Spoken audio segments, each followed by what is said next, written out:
rivals, it's a dangerous guy because it's a boxing. One punch, go home. This is dangerous, man. I know, but. So therefore, the only way, if anyone is to beat him, is by knockout. And this isn't Floyd Mayweather boxing at 147 pounds and probably being in the ring at 155, maybe something like that. This is Oleksandr Usyk. Number 1 and number 2 in these defenses. Yeah. Fury perceived number 1. AJ at the time 1. Dubois number 2. He's taken like, all right, who's the next in line? Right, I'm fighting him. Yeah. That's the way he's doing it. During a live interview, Oleksandr Usyk didn't hold back. He took a direct shot at Floyd Mayweather, saying he's faced tougher opponents throughout his career and still came out on top. Usyk also added that even at this point in his career, he believes his footwork is still better than Mayweather's. His comments weren't just for laughs, they were a strong message about his world-class fitness and the high level of fighters he's beaten to get where he is. Terry, don't be afraid. Good evening. Hope you're enjoying our Monday night football coverage. Oleksandr Usyk, not a bad striker in his time. Thierry and Jamie are in studio. If you were fighting Thierry Henry, how would you get inside of his head? Yeah, Terry is a great player, but hey, Terry, my legs be better with you. Terry, don't be afraid. My legs better. What'd you make of that? Sometimes you have to stay in your lane, and I will stay in my lane. As Oleksandr Usyk approaches the end of his boxing career, only 2 fights remain before he retires. This has stirred up major excitement across the boxing world. Fans, experts, and fellow fighters are all watching closely to see what he'll do next.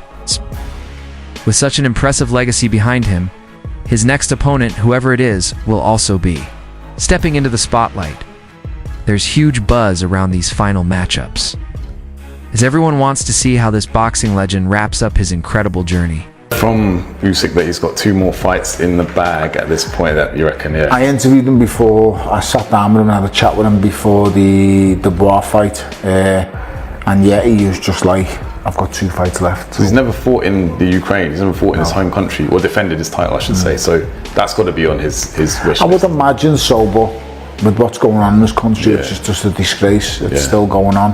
That's not going to happen anytime soon. Not anytime soon, no. But hopefully we'll get some peace there, and then maybe he will get I'd love to, yeah. I'd love to see peace in his country and for him and his family. And that would be an amazing event. As Oleksandr Usyk gets closer to the end of his legendary career, the WBO has officially ordered him to defend his undisputed heavyweight title against interim champ Joseph Parker. The fight is gaining serious traction, with both camps given 30 days to reach a deal, otherwise a purse bid will be triggered. Parker's impressive wins over Deontay Wilder and Martin Bacol have boosted his standing, earning praise from fans, boxing experts, and even greats like Lennox Lewis. Promoter Frank Warren is fully behind the matchup, calling it the perfect final challenge for Usyk before he retires. My gut feeling is that Joseph Parker fights for the WBO belt, but he doesn't fight Oleksandr Usyk. He fights the next man up. I haven't got the list in front of me, so I don't know the rankings. So I guess if you're Joseph Parker, the question is, I mean, what is it you want? Ultimately, if you want a world title shot and you think you've been blackballed from getting a world title shot or pushed to the back, then well, here it is. Here's your world title shot. You're going to fight for a world title, right? But if you're Joseph Parker, and I spoke to Andy Lee, it isn't just a case of fighting for a world title. You want to fight the number 1 for the world title, and that guy is Oleksandr Usyk. I would have given Joseph Parker the mic, and I would like Joseph Parker, because there's a mean side to Joseph Parker. I think everyone sees the friendly side. I've seen the mean side, and I wanted Joseph Parker to say, I want my shot. You've been ducking me. All these things might not be true, but do it. Sell it. The crowd would have gone a bit wild, right? Because I think a lot of the crowd want Joseph Parker to get his shot, but that's not what happened.